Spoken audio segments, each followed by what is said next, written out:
So the Christian religion is left without their leader, Jesus, after he ascends into heaven, and the early followers of Jesus have a difficult task ahead of them. They basically have to go and figure out how to run the church. And within a couple hundred years, the church is going to go from this just tiny little group into one of the most massive religious movements of all time, and obviously having a huge effect on European society and eventually on American society as well. So they will be exploring what happened with the disciples as they went and had to sort through exactly what it was to be a follower of Jesus. And then we'll talk about a famous book pictured right here by a writer named Rodney Stark called The Rise of Christianity, that discusses from a sociological viewpoint why Christianity was able to go and basically in some ways take over the Roman Empire. Well, Jesus goes and basically tells his apostles or his disciples that he is going to equip them with the tools that they need to go and spread the early church. And his message is somewhat cryptic to them until the event of Pentecost. And with Pentecost, this is an event celebrating the arrival of what's called the Holy Spirit, or what you're more familiar, the third part of the Trinity, which is basically the power of God left with the people. Well, Jesus physically may have left his disciples, but he was also there through his Spirit. And this arrival of the Holy Spirit in the event of Pentecost is known with the disciples going and praying in what's known as the upper room. And as they pray, the Holy Spirit descends upon them. There's wind and fire and all that stuff. And what happens is at this point, then they're able to what we call speak in tongues, meaning they were able to go and speak in foreign languages without even having been trained in the language, which can go and allow them to spread the gospel, obviously.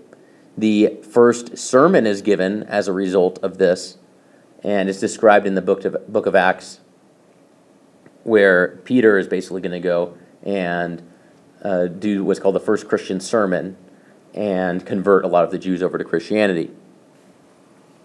Now, another guy that you have to be aware of is Paul, more commonly known as Paul, first known as Saul. And Paul, or Saul, I'll say Saul, was a Christian killer. What Saul did was he was a Jewish guy who did not like the early Christians because they saw it as a heretical cult, and they did not want anything part of it. And Saul is known for going and being part of this and rounding up Christians and having them be killed. Now, while on the road to Damascus, he is famously blinded by Jesus, who tells him, "Stop doing this. Why are you persecuting me, Saul?" And Saul is blinded for a few days until a guy named Ananias goes and restores his sight.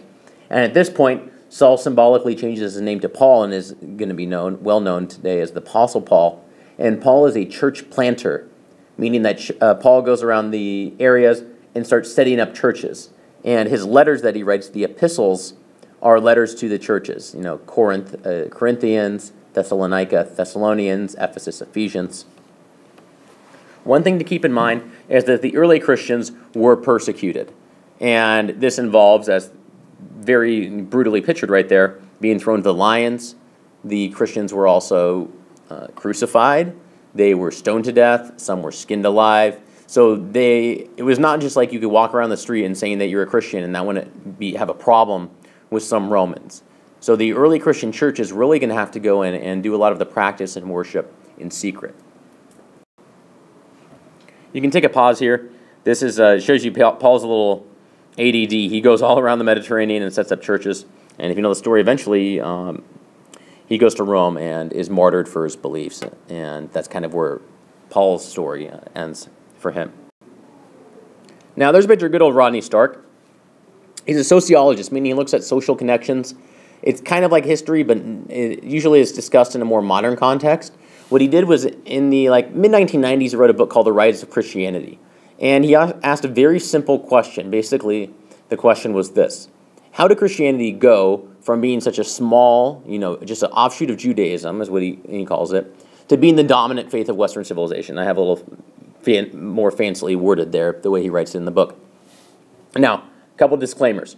One, Rodney Stark is not a Christian. He's actually an agnostic, meaning he's on the fence, basically, about God. So he's approaching this not from a Christian perspective. A lot of these statements that he made were controversial and still are to some extent. Whether or not you disagree with them or not, that's not the point. The point is to learn some of these statements here, and then from there we could obviously have a discussion of if they're valid. but is a very influential book in understanding the early Christian church. And regardless, is a fascinating theory that he goes and takes a look at. So one big statement that he made, which ruffled a lot of people's feathers, was that Christianity was not really a movement primarily of the poor. It was actually a movement of the middle class and the rich. And his reasoning behind that is, if you look at the epistles, they're obviously written to an educated, which would mean wealthier audience. He also makes the argument in the early church, in order to go and have church services, it's not like you can just have a church. You had to meet in secret, in private, in somebody's home. And this tended to be people who were fairly wealthy. And he kind of goes through the apostles, and he makes this statement. It's actually a bunch of rich dudes that were leading the movement, and that's why, you know, with wealth comes power, obviously.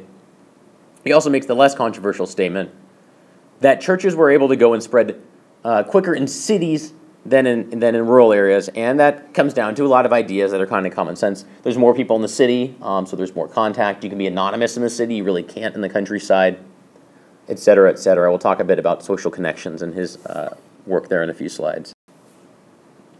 Now, he also goes and makes the statement that was the church able to go and convert Jews or Gentiles? The classic, Jew or non-Jew approach. Paul, if you know, like a lot of what he's known for, at least what people think about, is he's known for saying, Gentiles are allowed to come along as well. And the question is, were Jews able to go and convert, and were they convinced? Because usually the way they would work it is somebody would go into a synagogue in town, try to convert the Jews, and then go from there to the Gentile group. His analysis says that Jewish conversions were actually quite extensive. And as it says right there, it continued for about 300 years. The way to think about this, and according to his argument, is this. There were a lot of Jews in the diaspora, the scattering of Jews all over the Roman Empire, not just Jerusalem. These people are obviously not directly affiliated with the Jews in the Sanhedrin or in Jerusalem. These are the ones that killed Jesus. And if you think about the cultures, you think about the Roman culture. We'll put the Roman culture over here, and then you put the Jewish culture over here. The way he thinks about it, the way he argues, is that the Christian culture was kind of closer to the Roman culture. We'll say that's Rome, right? That's closer to the Roman culture than the Hebrews were. It kind of bridged both cultures better. For example, the Jewish dietary restrictions. Those were removed by Christianity. So you had more in common with a Roman, so it was less of an awkward kind of fit. So he said it kind of provided good, culture in between. Just a theory. Also, the early Christian church grows like crazy, 40% annual growth, which is like, in terms of a movement, that's moving very quickly, especially if you know the math behind exponential numbers. And his argument, although it's a more modern comparison, is if you look at this chart here on the bottom right of the Latter-day Saints, or what's known as the Mormon Church, they've consistently, if you look, they're starting here about the mid-1800s, they've consistently actually grown at a 40% growth rate. So his argument is this: if the Mormon Church can do it, you can't say it's impossible for the early Christian church to grow, starting off with just such a small number and then increasing at quite an exponential amount. You can take a look here. My point is, if you are Jewish, you don't just live right here. There's the entire Roman Empire.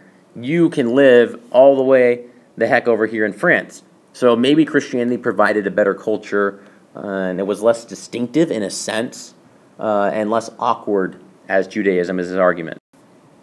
Now, the plague. You might think that a plague would probably, go and hurt everybody. Stark actually makes the interesting assumption that the plague actually helped the early Christians, and I'll explain why. First of all, the plague is a big old plague, wipes out a third of the population. Bam, overnight. 3 explanations, he said. Number 1, it offers a better theological explanation, meaning why does bad things happen to good people? If you're looking at the Roman explanation, bad things happen to people because the gods are angry. Well, the traditional Christian explanation would say, God doesn't really cause bad things to happen to you. The idea is you need to have faith in God to get through those trials. That kind of comes up to a free will type argument. Those things are kind of the nature of the universe. The second thing is that the Christians actually took care of each other. It was kind of every man for himself on the Roman side is the way he argues it. And they actually died. This is a bit morbid, but they died, they being the Romans, died in higher rates than the Christians because the Christians basically formed early forms of hospitals. And because of this, the Romans basically started to die off, and then Christians proportionately were a larger part of the population. Then the third part actually comes from Stark's analysis of cults. He actually went and joined a cult as part of a project, and it references the study of going and joining a cult. And the one factor, and I'm talking about modern day cults, okay? You can think about like what you would think about like a weird cult or Charles Manson, something like that, is the one thing that everybody has in common, according to him, is that people in cults are lacking social connections. What you think about family and friends, and they're trying to look for meaning. Now, if you think about Christianity as a cult, because it kind of is by the narrow definition of a cult, it's an offshoot of the religion, a minority, very small starting off. If you're a normal Roman guy, you're going to take a lot of flack from your family and friends if you say you're interested in Christianity. But now let's change the scenario a bit. Let's say your family, most of them have died, and you don't have that check on you, and a Christian may have nursed you back to health. Your perception towards the religion may change. So like I said, it's a bit controversial to call Christianity a cult. Sometimes that gets people uncomfortable. But I'm talking about it in the most narrow definition. What happens here is basically due to the lack of social connections caused by the plague, that actually was able to go and encourage Romans, hey, maybe these Christians aren't so bad. They actually have some pretty good values. Women. He goes and says that the importance of women in the movement is kind of understated by most people, and they don't understand how important early Christian women were to the movement. His first statement is this: in every culture of which we have any evidence at all, women are more religious than men. And I'm not just talking about Christianity, we're just saying that is a fact that he accepts. You see that every single culture, women tend to go and be more religious than men. Kind of the old, idea, maybe you have a husband and wife, and the wife is trying to drag the husband to church, but he rather, would watch football. I mean, obviously this is very much a general statement, but just bear with me. Kind of think about that. So here's what he said about women. One, he said basically the Christian viewpoint, the Christian argument, did not allow infanticide, which is usually when, if they had a daughter and the daughter was born, they didn't want her, this is very brutal, but they would, leave the daughter out to die, or maybe put her as an orphan, or abortions. Now, both of those things, infanticide obviously would eliminate female children, and abortion would also, could kill the mother as well from infection, obviously very dangerous back then. The second part has to do with Christian women. Would you rather be in a relationship where you're one of many, because polygamy was common, and you can be divorced at any time? Or would you rather be in a relationship where you were the only wife and divorce was not allowed, which was basically the Christian custom at the time, right? So what happens there is, Roman women, if they had a choice, are obviously going to choose Christianity. The third point there is what we call secondary conversions, meaning that the women were able to go, and because men tend to be less religious than women, it's kind of seen sociologically that men sometimes just go along with what their spouse or whatever wants, just because if they're really into it, well, why don't I go along? So it kind of goes and creates this cycle. And the third point, or the fourth point down there, is the combination of women, not being killed through infanticide or dying through abortion. They choose to be a Christian. They go and convert husbands. That creates, kind of a spiral, tornado effect of more and more and more Christians. City life. City life in Rome is kind of exaggerated to some extent when you think people like, oh, the aqueducts and the sewers, it was so clean. All right, comparatively, I guess, if we're comparing to other societies at the time, maybe. But compared to today, you would think it's filthy. There's dead bodies in the streets. There's rats. There's feces everywhere. I mean, it's very, very common to be a dirty city. So it's not like if you were a Christian back then that you had a heavenly glow in the city and you didn't smell the stink. His point is this: Christians made life in the city more bearable. If you were poor, where did you go for support? The church might give you money. If you were widowed, if you're an orphan, the church provided family. There's events of horrible fires and earthquakes. The Christians in the early days were right on there rebuilding. So all these things, what they did is they gave a good name to the movement, if that makes sense. Now, his statement with martyrs is also something that got him a little bit in trouble with some of the Christian community. The concept of a martyr makes sense. First of all, definition of martyr is one who dies for their faith. Now, when you go, and we talked about Socrates before, and Socrates voluntarily taking poison, this concept is something along the lines of you are willing to die. If you're willing to die for something, it signals it's important to you. Whether or not it's important, that will be up to another judgment. But the idea is it is important to you. It kind of makes people go and think, why was this person willing to do this? People in the early Christian church were willing to be martyred. Some. Now, what got him into some trouble, as he says, it's kind of been exaggerated how many died. He basically says, we know every single martyr that ever happened because they would have been recorded. It wasn't like there was a bunch of random martyrs, according to him. What he was saying is, also got him into some trouble, is some people, when the Romans said, hey, stop being a Christian, some actually did chicken out. They stopped. But what he said is most on a day-to-day basis, the way the martyrs were addressed is the Romans would take the top people, what they perceived as, the leaders of the organization, and kill them. But most day-to-day laymen, they didn't have to face the position of, being martyred. It's just kind of they were able to go about their business, and people kind of looked the other way. However, the point here is this. If you went and you faced the proposition of death for your beliefs, and your beliefs are essentially optional, you're choosing them, it keeps the early church very committed. The people that are there because they really mean it. Because there's an obvious threat. You could die for your beliefs. Luckily in this country, we don't face that choice.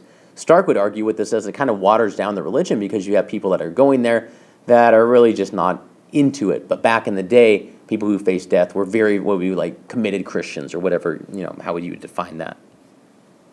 Now finally, last but not least, kind of what Stark criticizes some biblical scholars is saying, the Holy Spirit went and caused the church to go and it grew because of that. Well, as a non-Christian, he's going to go and be a bit critical of that. He says it doesn't go and, people don't convert to Christianity because the emperor later, Constantine, said so, or because you saw a beautiful sermon. The way people converted to Christianity was the same way that people tend to convert today. You are either born into a Christian family or you know somebody, either through family or friend, and you choose voluntarily to be a Christian. That's really not a controversial point, but he's kind of obviously not taking it from a purely Christian perspective.